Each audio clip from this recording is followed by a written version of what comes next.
Welcome everyone to this episode of Perpetual Perspectives powered by Vest Exchange. Vest is a novel perpetual futures exchange built on ZK Sync. I'm your host Stoic, and this is a very special episode with my friend Linn at crypto_Linn, as you may know her on Twitter. She's an extremely intriguing and positive person, an astute investor, and has a phenomenal newsletter by the name of Linn's Leverage, which also has a paid version on Substack called Linn's Ledger. I've personally been featured on it multiple times and cannot recommend it enough. Her bio reads, "Putting the ass in asymmetric returns," and she provides spiritual advice only. Just to preface this episode, Linn has never done a podcast or spoken in this format before. As such, she was kind enough to send me her answers asynchronously to the questions that I provided her with. Without further ado, let's get right into it, and I hope you enjoy this episode. Linn, you're well known on Twitter, but for anyone listening in, how would you introduce yourself? Hello, I am Linn. How did you get into crypto? Are there any personal anecdotes or interesting stories that you'd like to share? A friend of mine introduced me to crypto, and she said at that time that I should buy some as an alternative investment.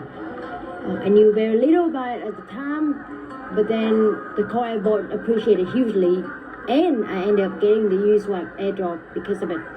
So that's when I started to pay attention even more. What was your background before crypto or being exposed to the world of investing for that matter? What I study is unrelated to crypto. I have no experience in investing previously either.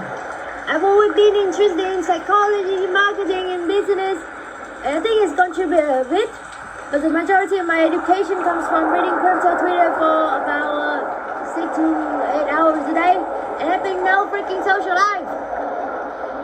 When you first started getting into crypto, what was your experience like, and how did you start the process of learning? Stoic said there was too much background noise, so I moved to a library, so I need to be very quiet. When I first got into crypto, I knew nothing. My first teachers were Al Cordelli and Bitboy. I think it's the same as with every skill.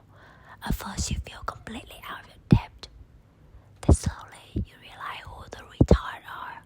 Then you realize that you are the retard. Then you embrace the retard within. What is your overarching philosophy as an investor if you were to break it down in a few sentences?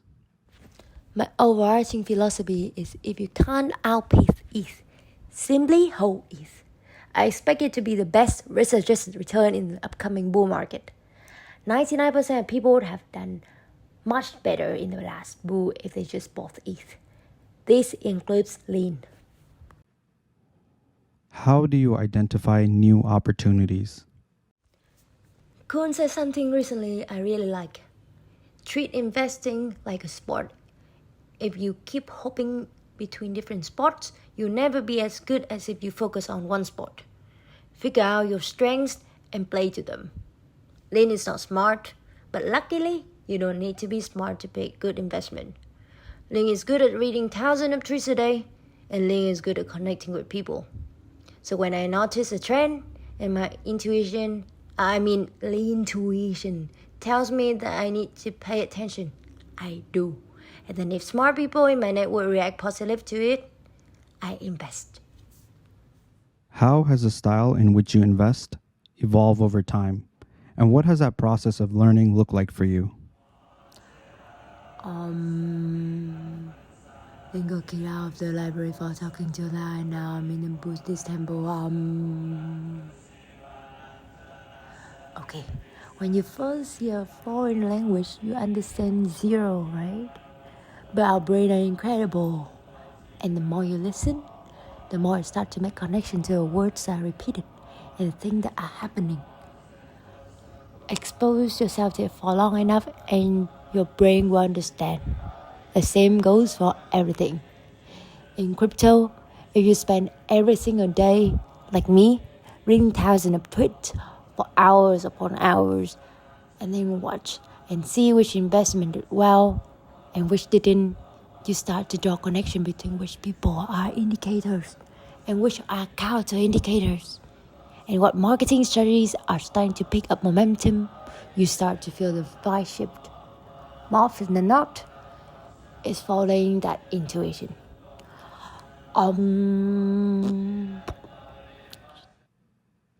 In the same vein, What does risk management look like for you? What strategies do you use to manage risk? I think this is highly personal for everyone's situation. I'm young and I don't have any debt. Thanks, parent. If I lose everything, of course I won't be happy. But there are no serious negative consequences. Personally, I keep a large chunk of my portfolio in a safe asset, such as ETH, and then allow for about 2/3 to be in a smaller caps that I think can outpace ETH. That's risk management from an investment side. But in crypto, I think the real risk for most people is clicking on the wrong link and getting hacked. Or not having an off-ramp setup. I frequently rotate between wallets, revoke approvals, and use things like revoke.cash, the Chrome extension, Not really foolproof, but it helps. For off-ramp, I have multiple bank accounts in multiple countries. Exchange setup and test off-ramping. Have you ever dealt with significant loss? If so, how did you go about dealing with it, or how would you suggest others deal with loss? I took 2 huge losses in 2022. I'm not going into the number now, but it was enough to be a serious wake-up call for me. Back then, I got lazy at my research, did not keep up, and overlooked tons of warnings. I think people deal with loss in different ways, but for me, it really made me work harder than ever. Every free moment I had, I spent on crypto. And shortly after that, I started to actively post on Twitter rather than just lurking around. And then I started the newsletter, which was first called Linn's Learnings, but then changed it into Linn's Leverage. I didn't really expect anyone to read it. It was just a public record of what I was looking at, what I learned. I think that's how I would recommend anyone to deal with loss. Don't try to make it all back in one trade. Just take action immediately. Figure out what you were doing that causes the loss and start taking steps that lead you in the opposite direction. The more you do that has a real life positive impact, the better you feel. I think most mental health issues could be resolved with more doing and less talking. But Linn is autistic, so take that with a grain of salt. What do you believe you have struggled with the most and perhaps still do when it comes to managing your portfolio? How do you remediate the struggle? Linn's biggest struggle is actually around limiting the amount of bags I have. For most people, the recommendation is to only have 4 to 7 positions at a time. This is because if you have limited time and if you don't do this full time, it's really fucking hard to keep up with everything that's going on in the market. So it's hard to judge if you should accumulate more now or begin selling. There's so many interesting projects out there and I want to own a bit of all of them. So while my core holdings are in the range of 4 to 7, but I actually do hold many more smaller bags. Slowly over time, I'm learning to consolidate and reduce my holdings to focus purely on my highest conviction base. What do you believe is your strength when it comes to your approach to the market? I'm willing to do what most people are not. The majority of people are not insane enough to have a curated Twitter list and to read every single tweet from the list every single day and to click this together into a newsletter 6 days a week. Most people have a social life. Most people have downtime. I'm not smarter than most, but I do think I'm willing to do more than most. Do you have any thoughts or insights on the macro environment? Is this something you try to stay informed on? I used to read a lot of macro news, and after a while I noticed it didn't really help me in making more profit. DJ Spartan has a great view on the market. It's really unfortunate that most of her tweets was deleted. There's always this undertone of humor or mocking when you read her tweets. Because we have this highly intelligent quants performing the most advanced mathematics. And DJ Spartan comes along and draws a line in there based on the Bitcoin having 4-year cycle.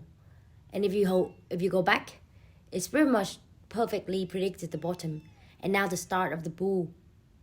I also really like Bob Lucas' long-term views, where you have a plan set for the next cycle and you know how you will react depending on what happened.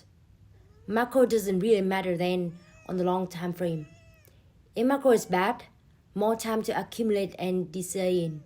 If macro is good, pay attention to bubble behavior and get ready to desay out. Don't have to be perfect, just stick to your plan. If you were to take a wild guess, how do you think crypto as a space will evolve in the next cycle or two? I think we'll see diminishing returns. Definitely for Bitcoin and ETH. This next cycle will be cumulatively bigger than the previous one, and I expect a long bear period after that. And then we'll see the volatility drop down. Central bank digital currencies will aim to restrict crypto, but at the same time usher in more crypto adoption. Many governments will resist. As Back the Bunny says, separation of money and state will be extremely painful. I think it will be a constant game of push and pull.